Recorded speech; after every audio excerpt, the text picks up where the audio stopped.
The car. Try to fire up. Try to fire up. 在刚刚结束的 F1澳大利亚大奖赛中，周冠宇和队友博塔斯再度遭遇维修区问题，最终仅列正赛第14和15名。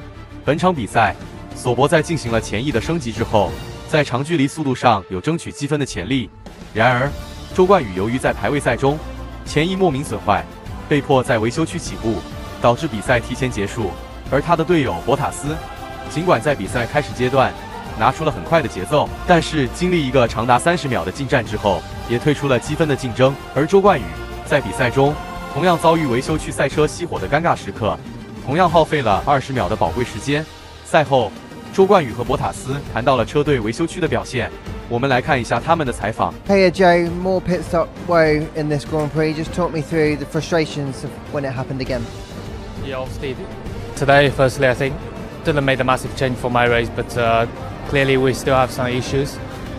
We need to investigate a little bit more what's in there really, because I can't really explain much more than what I did. So yeah, we need to see, and of course it's a point that is for sure is the priority to fix for the remaining races, because it's very important.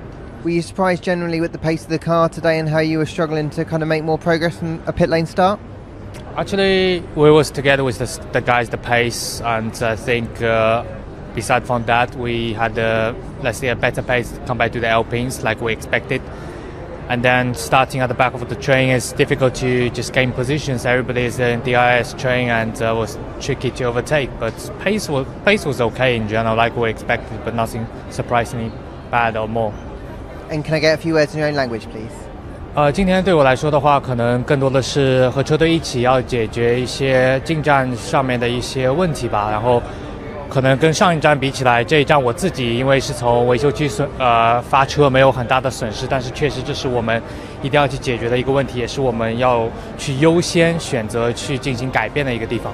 It's not great. Obviously, we know we have work to do on those, and yeah, it's frustrating because I think we had a good pace, good start. Should have ideally got points today with the performance we had. So yeah, it's tough, but yeah, we obviously haven't solved the issues yet we have. So that's what we need to keep working on. 而官方也分别分析了周冠宇和博塔斯进站遭遇的问题，我们来看一下。I'm going to show you what's really been going on, because a few people have been confused and asking what was that FIA message about with Valtteri Bottas being summoned to race control.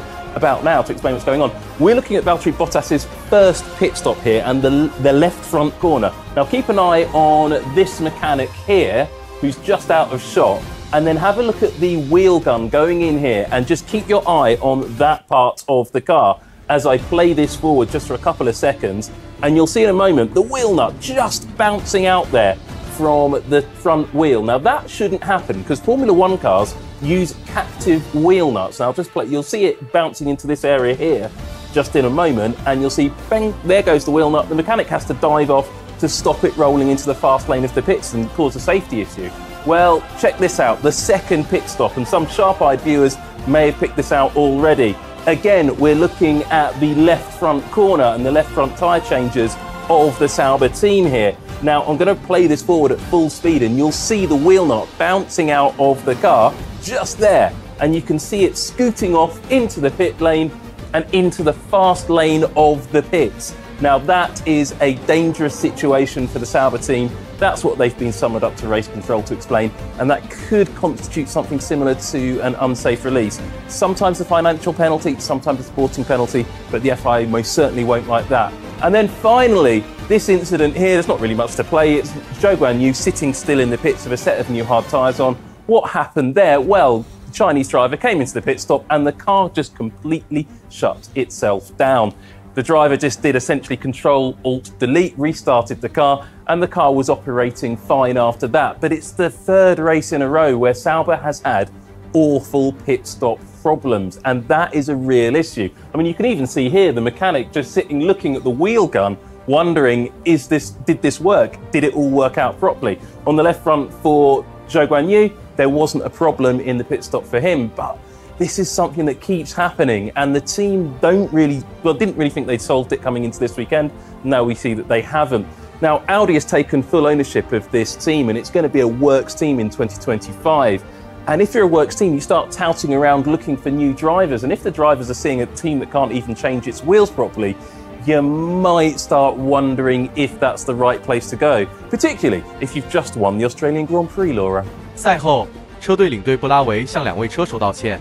他说：“首先需要向我们的车手道歉，尤其是博塔斯。正赛前半段，他展现出能与前10名车手竞争的实力，并且凭借良好的发车和强劲的势头加入积分争夺。另一方面，从维修区发车的周冠宇遇到了不同的问题。